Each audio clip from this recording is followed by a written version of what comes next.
ಮಾನ್ಯ ಅಧ್ಯಕ್ಷರೇ, ನಾನು ಫೆಬ್ರವರಿಗೆ ಮಾಡ್ತೀವಿ ಅಂತ ಹೇಳಿದ್ವಿ.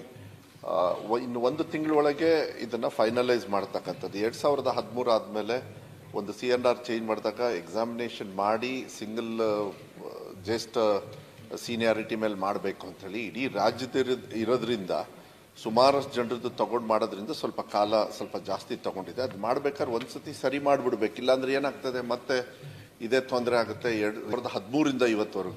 ಬಟ್ ಒಂದು ವರ್ಷದೊಳಗೆ ನಾವೇನು ಇವಾಗ ನಾವು ಮಾಡಿದ್ದೀವಿ ಅದನ್ನು ಎಕ್ಸಾಮ್ ಮಾಡಬೇಕು ಅಂಥೇಳಿ ಇರೋದ್ರಿಂದ ಅದನ್ನು ಕ್ಯಾನ್ಸಲ್ ಮಾಡಿ, ಯಾಕೆಂದ್ರೆ ಅವತ್ತಿನ ಕಲಿಕೆಗೆ ಇವತ್ತಿನ ಕಲಿಕೆಗೆಲ್ಲ ನೋಡಿಕೊಂಡು ಒಂದು ತೀರ್ಮಾನವನ್ನು ಮಾಡಿರ್ತಾರೆ ಅವತ್ತು. ಮತ್ತೆ ನಾನು ಇಲಾಖೆಯಲ್ಲಿ ಯಾವ ರೀತಿ ಮಾಡಬೇಕು, ಬಟ್ ಎಕ್ಸಾಮ್ ತೆಗೆದು ಮಾಡೋದಕ್ಕೆ ನಾನು ಯಾವುದೇ ಥರದ ಸ್ಪಷ್ಟವಾಗಿರ್ತಕ್ಕಂಥ ನಿರ್ಧಾರಗಳನ್ನು ಈ ಸಭೆಯಲ್ಲಿ ಈ ಸಂದರ್ಭದಲ್ಲಿ ನಾನು ಕೊಡೋದಕ್ಕಾಗೋದಿಲ್ಲ. ಆದರೆ ಒಂದು ತಿಂಗಳಲ್ಲಿ ಇದು ಸಂಪೂರ್ಣವಾಗಿರ್ತಕ್ಕಂಥ ಪ್ರಕ್ರಿಯೆ ಏನು ತುಂಬ ಡಿಲೇ ಆಗಿದೆ ಅದನ್ನು ಬೇಗ ತೀರ್ಮಾನ ತಗೊಳ್ತೀನಿ. ಮೊನ್ನೆನೂ ಕೂಡ ನಿಮ್ಮ ಜೊತೆಗೆ ಸಂಪೂರ್ಣವಾಗಿ ಇಲಾಖೆಯವ್ರನ್ನ ಇಟ್ಕೊಂಡೇ ನಾನು ಮಾತಾಡಿದೆ, ತಮಗೆಲ್ಲ ಗೊತ್ತಿದೆ. ಅದಕ್ಕೆ ಯಾಕೆಂದರೆ ಸ್ವಲ್ಪ ನಿಮ್ಮ ಸಜೆಷನ್ಸು ಕೂಡ ಅವ್ರು ತಿಳ್ಕೊಂಡಾಗ ಸ್ವಲ್ಪ ಕೆಲವು ವಿಚಾರದ, ಯಾಕೆಂದ್ರೆ ಆ ಕ್ಷೇತ್ರಗಳಿಂದ ಬಂದಿರ್ತೀರಿ ನೀವು.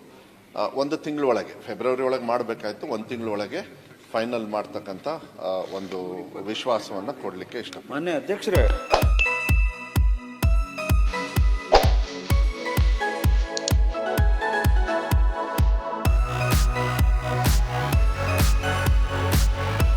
ನೀವೇನಾದ್ರೂ ಮೊದಲನೇ ಬಾರಿಗೆ ನಮ್ಮ ವಿಡಿಯೋನ ನೋಡ್ತಿದ್ರೆ ದಯವಿಟ್ಟು ನಮ್ಮ ಚಾನೆಲ್ನ ಸಬ್ಸ್ಕ್ರೈಬ್ ಮಾಡ್ಕೊಳ್ಳಿ. ಹಾಗೆ ಈ ವಿಡಿಯೋನ ಲೈಕ್ ಮಾಡಿ. ನೀವು ಹೆಚ್ಚು ಲೈಕ್ ಮಾಡಿದ ಹಾಗೆ ನಮಗೆ ಹೆಚ್ಚು ಪ್ರೋತ್ಸಾಹ ಸಿಗುತ್ತೆ ನಿಮಗೆ ಇನ್ಫಾರ್ಮೇಶನ್ ಕೊಡೋದಕ್ಕೆ. ಶಾಲಾ ಶಿಕ್ಷಣ ಸಚಿವರನ್ನ ಪ್ರಶ್ನೆ ಸಂಖ್ಯೆ 57. ಮಾನ್ಯ ಅಧ್ಯಕ್ಷರ ಉತ್ತರವನ್ನು ಒದಗಿಸಿಲ್ಲ. ಮಾನ್ಯ ಅಧ್ಯಕ್ಷರೇ, ಪ್ರೌಢಶಾಲೆಗಳಲ್ಲಿ ಸೇವೆ ಸಲ್ಲಿಸ್ತಾ ಇರುವಂಥ ಸಹಶಿಕ್ಷಕರಿಗೆ ಬಡ್ತಿ ಕೊಡುವಂಥ ವಿಷಯದ ಬಗ್ಗೆ ನಾನು ಕಳೆದ ಅನೇಕ ಬಾರಿ ಸದನದಲ್ಲಿ ಪ್ರಶ್ನೆಯನ್ನು ಕೇಳಿದ್ದೇನೆ. ಕಳೆದ 2011ರಲ್ಲಿ ಈ ಹಿಂದೆ ಬಡ್ತಿಯನ್ನು ಕೊಟ್ಟಿದ್ದಾರೆ. ತದನಂತರ 13 ವರ್ಷದಿಂದ ಇಲ್ಲಿವರೆಗೆ ಅವರಿಗೆ PU ಕಾಲೇಜಿಗೆ ಬಡ್ತಿ ಕೊಟ್ಟೇ ಇಲ್ಲ. ಕಳೆದ ವರ್ಷ ಈ ಬಡ್ತಿ ಪ್ರಕ್ರಿಯೆಯನ್ನು ಪ್ರಾರಂಭ ಮಾಡಿದ್ದೀವಿ ಅಂತ ಸರ್ಕಾರದಿಂದ ಆದೇಶ ಬಂದಂತ ಪತ್ರ ಬರೆದಿದ್ದಾರೆ ಅಂತ ಒಂದು ಉತ್ತರವನ್ನು ಕೊಟ್ಟಿದ್ದಾರೆ. ನಾನು ಅದನ್ನು ಸ್ವಾಗತ ಮಾಡ್ತೀನಿ. ಅದರ ಬೆಳಕಾಗಿದೆ. ಮಾನ್ಯ ಸಚಿವರಿಗೆ ನಾನು ಧನ್ಯವಾದಗಳನ್ನು ಹೇಳ್ತೀನಿ. ಈ ವಿಚಾರದಲ್ಲಿ ಮತ್ತು ಬೇರೆ ಬೇರೆ ವಿಚಾರದಲ್ಲಿ ಮೊನ್ನೆ ಅವರೊಂದು ಸಭೆ ಕರೆದು ಅನೇಕ ವಿಷಯದ ಬಗ್ಗೆ ಚರ್ಚೆ ಮಾಡಿದ್ದಾರೆ. ನಾನು ಥ್ಯಾಂಕ್ಸ್ ಅಂತ ಹೇಳ್ತೇನೆ. ಮಾನ್ಯ ಅಧ್ಯಕ್ಷರೇ, ಸೀನಿಯಾರಿಟಿ ಪಟ್ಟಿ ಮಾಡಲಿಕ್ಕೆ, ಸೀನಿಯಾರಿಟಿ ಲಿಸ್ಟ್ ಮಾಡಲಿಕ್ಕೆ 4 ವಿಭಾಗದ ಎಲ್ಲ ಕಡೆ ಸೀನಿಯಾರಿಟಿ ಲಿಸ್ಟನ್ನು ತರಿಸಿ ಪಟ್ಟಿ ಮಾಡುವಂಥ ಪ್ರಕ್ರಿಯೆ ಪ್ರಾರಂಭ ಮಾಡಿದ್ವಿ ಅಂತ ಹೇಳಿದ್ರು. 1 ವರ್ಷ ಆಯ್ತು ಮಾನ್ಯ ಅಧ್ಯಕ್ಷ, ಇನ್ನೂ ಪಟ್ಟಿ ರೆಡಿಯಾಗಿಲ್ಲ. ಪಟ್ಟಿ ಯಾವಾಗ ತಯಾರು ಮಾಡ್ತೀವಿ? ಪಟ್ಟಿ ತಯಾರು ಮಾಡಿ ಇನ್ನೂ ಅನೇಕ ಕೆಲಸಗಳನ್ನಿದ್ದಾವೆ. ದಯವಿಟ್ಟು ತಕ್ಷಣ ಅದು ಮಾಡಬೇಕಂತ ನಾನು ವಿನಂತಿಯನ್ನು ಮಾಡ್ತೀನಿ. ಇದರ ಮಾನದಂಡಗಳೇನು, ಕಂಡೀಷನ್ಸ್ಗಳು ಏನು ಅಂತ ಸ್ವಲ್ಪ ಸ್ಪಷ್ಟತೆಯನ್ನು ತಾವು ಕೊಡಬೇಕು. ಒಂದು 55% ಅಂತ ಏನು ನಿಯಮ ಇತ್ತು, ಅದರಿಂದ ತಾವು 50% ಎಲಿಜಿಬಿಲಿಟಿ ಇಳಿಸಿದ್ದೀರಿ. ಅದನ್ನು ಕೂಡ ಥ್ಯಾಂಕ್ಸ್ ಹೇಳ್ತಾ ಇದ್ದೇನೆ. ಅದು ಮಧ್ಯದಿಂದ ಆಗಿದೆ, ಅದು ಒಳ್ಳೆಯದು. ಆದರೆ ಇಲ್ಲಿ ಯಾವ ಬಡ್ತಿಯಲ್ಲಿ ಕೂಡ, ಸರ್ಕಾರಿ ನೌಕರದಾರ ಬಡ್ತಿಯಲ್ಲಿ ಕೂಡ ಅವ್ರು ಯಾವುದೇ ಪರೀಕ್ಷೆ ಪಡೆದು ಬಡ್ತಿ ಪಡಿಬೇಕಂತ ಅನ್ನುವಂಥ ವಿಷಯ ಇರಲಿಲ್ಲ. ಆದರೆ ಇಲ್ಲಿ ಅವರೆಲ್ಲ 16 ವರ್ಷ ಆಯಿತು. ಈಗ ಅವರು ಬಡ್ತಿ ಕೊಡದೆ 2011ರಿಂದ 15-20 ವರ್ಷ ಹಿಂದೆ ಅವರು ಪೋಸ್ಟ್ ಗ್ರ್ಯಾಜುಯೇಷನ್ ಇತ್ಯಾದಿ ಮಾಡ್ಕೊಂಡಿದ್ದಾರೆ. ಮತ್ತೆ ಈಗ ಪರೀಕ್ಷೆ ಕೊಡಲಿ ಅಂತಂದ್ರೆ ಕಷ್ಟ ಆಗುತ್ತೆ. ಆ ಕಂಡೀಷನನ್ನು ಕೈ ಬಿಡಬೇಕು ಅಂತ ನಾನು ಮಾನ್ಯ ಮಂತ್ರಿಗಳಲ್ಲಿ ನಾನು ವಿನಂತಿ ಮಾಡ್ತೀನಿ. ಆ ಕಂಡೀಷನ್ ವಿಡ್ರಾ ಮಾಡಿ ತಾವು ಪರೀಕ್ಷೆ ಅಂದರೆ ಪ್ರಮೋಷನ್ ಕೊಡಬೇಕಂತ ವಿನಂತಿ ಮಾಡ್ತೀನಿ. ಉತ್ತರ ಕೊಡಲಿ, ಅದಾದ್ಮೇಲೆ ಸಪ್ಲಿಮೆಂಟರಿ ಕ್ವಶನ್ ಕೇಳ್ತೀನಿ. ಮಾನ್ಯ ಅಧ್ಯಕ್ಷರೇ, ನಾನು ಫೆಬ್ರವರಿಗೆ ಮಾಡ್ತೀವಿ ಅಂತ ಹೇಳಿದ್ವಿ. ಇನ್ನು ಒಂದು ತಿಂಗಳೊಳಗೆ ಇದನ್ನು ಫೈನಲೈಸ್ ಮಾಡ್ತಕ್ಕಂಥದ್ದು. 2013 ಆದಮೇಲೆ ಒಂದು CNR ಚೇಂಜ್ ಮಾಡಿದಾಗ ಎಕ್ಸಾಮಿನೇಷನ್ ಮಾಡಿ ಸಿಂಗಲ್ ಜಸ್ಟ್ ಸೀನಿಯಾರಿಟಿ ಮೇಲೆ ಮಾಡಬೇಕು ಅಂಥೇಳಿ ಇಡೀ ರಾಜ್ಯದ ಇರೋದ್ರಿಂದ ಸುಮಾರಷ್ಟು ಜನರದ್ದು ತಗೊಂಡು ಮಾಡೋದ್ರಿಂದ ಸ್ವಲ್ಪ ಜಾಸ್ತಿ ತಗೊಂಡಿದೆ. ಅದು ಮಾಡ್ಬೇಕಾದ್ರೆ ಒಂದ್ಸತಿ ಸರಿ ಮಾಡಿಬಿಡ್ಬೇಕು, ಇಲ್ಲಾಂದ್ರೆ ಏನಾಗ್ತದೆ ಮತ್ತೆ ಇದೇ ತೊಂದರೆ ಆಗುತ್ತೆ. 2013ರಿಂದ ಇವತ್ತವರೆಗೂ. ಬಟ್ ಒಂದು ವರ್ಷದೊಳಗೆ ನಾವೇನು ಇವಾಗ ನಾವು ಮಾಡಿದ್ದೀವಿ ಅದನ್ನು ಎಕ್ಸಾಮ್ ಮಾಡಬೇಕು ಅಂಥೇಳಿ ಇರೋದ್ರಿಂದ ಅದನ್ನು ಕ್ಯಾನ್ಸಲ್ ಮಾಡಿ, ಯಾಕೆಂದ್ರೆ ಅವತ್ತಿನ ಕಲಿಕೆಗೆ ಇವತ್ತಿನ ಕಲಿಕೆಗೆಲ್ಲ ನೋಡಿಕೊಂಡು ಒಂದು ತೀರ್ಮಾನವನ್ನು ಮಾಡಿರ್ತಾರೆ ಅವತ್ತು. ಮತ್ತೆ ನಾನು ಇಲಾಖೆಯಲ್ಲಿ ಯಾವ ರೀತಿ ಮಾಡಬೇಕು, ಬಟ್ ಎಕ್ಸಾಮ್ ತೆಗೆದು ಮಾಡೋದಕ್ಕೆ ನಾನು ಯಾವುದೇ ಥರದ ಸ್ಪಷ್ಟವಾಗಿರ್ತಕ್ಕಂಥ ನಿರ್ಧಾರಗಳನ್ನು ಈ ಸಭೆಯಲ್ಲಿ ಈ ಸಂದರ್ಭದಲ್ಲಿ ನಾನು ಕೊಡೋದಕ್ಕಾಗೋದಿಲ್ಲ. ಆದರೆ 1 ತಿಂಗಳಲ್ಲಿ ಇದು ಸಂಪೂರ್ಣವಾಗಿರ್ತಕ್ಕಂಥ ಪ್ರಕ್ರಿಯೆ ಏನು ತುಂಬ ಡಿಲೇ ಆಗಿದೆ ಅದನ್ನು ಬೇಗ ತೀರ್ಮಾನ ತಗೊಳ್ತೀನಿ. ಮೊನ್ನೆನೂ ಕೂಡ ನಿಮ್ಮ ಜೊತೆಗೆ ಸಂಪೂರ್ಣವಾಗಿ ಇಲಾಖೆಯವ್ರನ್ನ ಇಟ್ಕೊಂಡೇ ನಾನು ಮಾತಾಡಿದೆ, ತಮಗೆಲ್ಲ ಗೊತ್ತಿದೆ. ಅದಕ್ಕೆ ಯಾಕೆಂದರೆ ಸ್ವಲ್ಪ ನಿಮ್ಮ ಸಜೆಷನ್ಸು ಕೂಡ ಅವ್ರು ತಿಳ್ಕೊಂಡಾಗ ಸ್ವಲ್ಪ ಕೆಲವು ವಿಚಾರದ, ಯಾಕೆಂದ್ರೆ ಆ ಕ್ಷೇತ್ರಗಳಿಂದ ಬಂದಿರ್ತೀರಿ ನೀವು. 1 ತಿಂಗಳ ಒಳಗೆ ಫೆಬ್ರವರಿ ಒಳಗೆ ಮಾಡಬೇಕಾಯ್ತು, 1 ತಿಂಗಳ ಒಳಗೆ ಫೈನಲ್ ಮಾಡ್ತಕ್ಕಂಥ ಒಂದು ವಿಶ್ವಾಸವನ್ನು ಕೊಡಲಿಕ್ಕೆ ಇಷ್ಟ. ಮಾನ್ಯ ಅಧ್ಯಕ್ಷರೇ, ಖಾಲಿ ಹುದ್ದೆಗಳನ್ನು ತುಂಬಬೇಕು ಅಂತ 2 ಲಕ್ಷಕ್ಕಿಂತ ಮೇಲೆ ಹುದ್ದೆಗಳನ್ನು ಇಡೀ ರಾಜ್ಯದಲ್ಲಿ ಖಾಲಿ ಇದಾವೆ. ಬಡ್ತಿನೇ ಇರಲಿ ಅಥವಾ ಖಾಲಿ ಹುದ್ದೆಗಳನ್ನು ತುಂಬ್ಕೋಬೇಕಂತ ಸರ್ಕಾರ ಪದೇ ಪದೇ ಹೇಳ್ಕೊತಾ ಬಂದಿದೆ. ಇವತ್ತು ಮಾಡ್ಕೊತಾ ಇದ್ದೀವಿ, ನಾಳೆ ಮಾಡ್ತೀವಿ, ಪೂರ್ತಿ ತುಂಬ್ತೀವಿ ಅಂತ ಹೇಳ್ತಾ ಇದ್ದಾರೆ. ಆದರೆ ಇತ್ತೀಚೆಗೆ ಮಾನ್ಯ ಮುಖ್ಯಮಂತ್ರಿಗಳು ನಾಗಮೋಹನ್ ದಾಸ್ ಅವರ ವರದಿ ಬರುವವರೆಗೆ, ಅಂದರೆ ಒಳ ಮೀಸಲಾತಿ ಜಾರಿಗೆ ತರುವವರೆಗೆ ನಾವು ಯಾವ ಬಡ್ತಿನೂ ಕೊಡಕೂಡದು ಅಂತಂದು ಒಂದು ಆದೇಶ ಮಾಡಿದ್ದಾರೆ DPR ಇಂದ. ಮಾನ್ಯ ಅಧ್ಯಕ್ಷರೇ, ವರದಿ ಯಾವಾಗ ಕೊಡ್ತಾರೆ? It's $1 million question.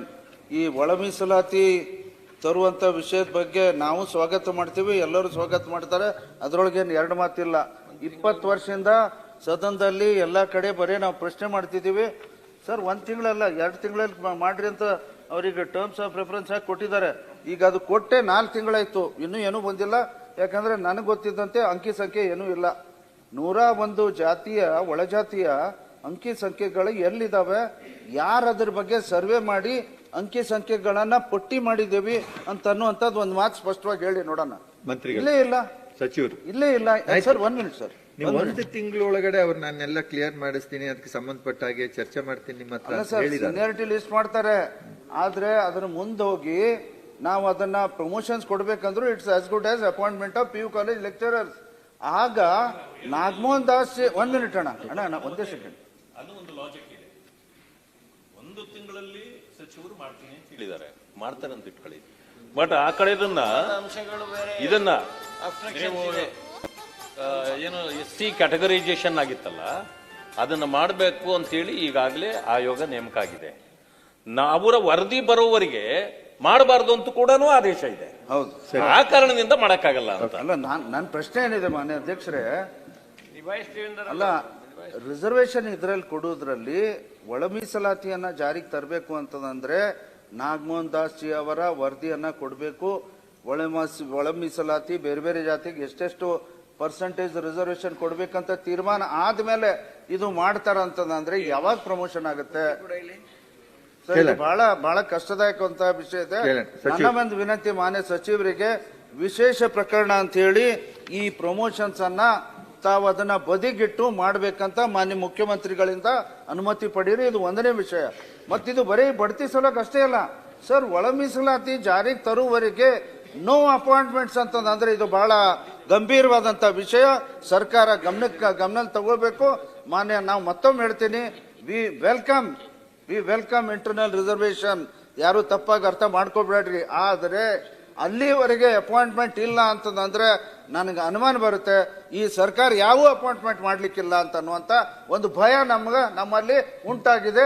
ಸ್ಪಷ್ಟಪಡಿಸ್ಬೇಕಂತ ಮಾನ್ಯ ಸಚಿವರಲ್ಲಿ ನಾನು ಕೇಳ್ತಾ ಇದ್ದೀನಿ. ಮಾನ್ಯ ಅಧ್ಯಕ್ಷರೇ, ಎಲ್ಲ ಅಪಾಯಿಂಟ್ಮೆಂಟ್ ಕೂಡ ಜಸ್ಟಿಸ್ ನಾಗಮೋಹನ್ ದಾಸ್ ಅವರ ವರದಿ ಮೇಲೆ ಅನುಗುಣವಾಗಿರೋದ್ರಿಂದ ಅದನ್ನ ನಾನು ಮಾನ್ಯ ಮುಖ್ಯಮಂತ್ರಿಗಳು ಮತ್ತೆ ಸರ್ಕಾರದ ಮಟ್ಟದಲ್ಲಿ ಎಲ್ಲದು ಅವ್ರು ಅಲ್ಲಿ ತೀರ್ಮಾನ ಆಗೋದ್ರಿಂದ ಎಲ್ಲ ಹುದ್ದೆಗೂ ಅನ್ವಯ ಆಗ್ತದೆ. ಆದ್ರೆ ನೀವು ಬಡ್ತಿ ಕೊಡೋದ್ರಲ್ಲಿ ಏನಾದರೂ ಅದು ಹೊರತುಪಡಿಸಿ ಮಾಡ್ಬೋದು ಅಂತ ಹೇಳಿ ಕಾನೂನು ರೀತಿಯಲ್ಲಿ ಮಾಡೋಕ್ಕಾಗುತ್ತಾ, ಅದನ್ನ ಚೆಕ್ ಮಾಡಬೇಕಾಗುತ್ತೆ. ಮಾಡ್ತಕ್ಕಂಥ ಅವಶ್ಯಕತೆ ಇದ್ರೆ ಮಾಡ್ತೀನಿ, ಇಲ್ಲ ಅಂದ್ರೆ ಇದಕ್ಕೆ ನಾನು ನಿಯಮ ನೋಡಿಕೊಂಡು ನಾನು ಮಾಡಬೇಕಾಗತ್ತೆ. ಆದ್ರೆ ಬೇಗ ತೀರ್ಮಾನ ತಗೊಳ್ತಕ್ಕಂಥ ವ್ಯವಸ್ಥೆನ ವಿಶೇಷ ಪ್ರಕರಣ ಅಂತ, ಯಾಕಂದ್ರೆ PU ಕಾಲೇಜಸ್ ಅಲ್ಲಿ ಲೆಕ್ಚರರ್ಸ್ ಇಲ್ಲ, ಅಲ್ಲಿ ಕನಿಷ್ಠ ಪ್ರಮೋಷನ್ ಮಾಡಿ ವಿಶೇಷ ಪ್ರಕರಣ ಅಂತ ಕನ್ಸಿಡರ್ ಮಾಡಿ ಅದನ್ನ ಒಂದ್ ಸ್ವಲ್ಪ ಅದಕ್ಕೆ ಕಾಲೇಜಕ್ಕೆ ಇದೊಂದು ವಿಶೇಷ ಪ್ರಕರಣ ಅಂತ ಹೇಳಿ ಇದನ್ನ ಮಾಡ್ಕೊಡ್ರಿ ಅಂತ ಡಾಕ್ಟರ್ ಉಮಾಶ್ರೀ ಪ್ರಯತ್ನ ಪಡ್ತೀನಿ ಮಾನ್ಯ. ಇದೊಂದು ವಿಶೇಷ ಪ್ರಕರಣ ಅಂತ ಹೇಳಿ ಇದನ್ನ ಮಾಡ್ಕೊಡ್ರಿ ಅಂತ ಡಾಕ್ಟರ್ ಉಮಾಶ್ರೀ ಪ್ರಯತ್ನ ಪಡ್ತೀನಿ ಮಾನ್ಯ. ಬಾರಿಗೆ ನಮ್ಮ ವಿಡಿಯೋನ ನೋಡ್ತಿದ್ರೆ ದಯವಿಟ್ಟು ನಮ್ಮ ಚಾನೆಲ್ನ ಸಬ್ಸ್ಕ್ರೈಬ್ ಮಾಡ್ಕೊಳ್ಳಿ, ಹಾಗೆ ಈ ವಿಡಿಯೋನ ಲೈಕ್ ಮಾಡಿ. ನೀವು ಹೆಚ್ಚು ಹೆಚ್ಚು ಲೈಕ್ ಮಾಡಿದ ಹಾಗೆ ನಮಗೆ ಹೆಚ್ಚು ಪ್ರೋತ್ಸಾಹ ಸಿಗುತ್ತೆ ನಿಮಗೆ ಇನ್ಫಾರ್ಮೇಷನ್ ಕೊಡೋದಕ್ಕೆ.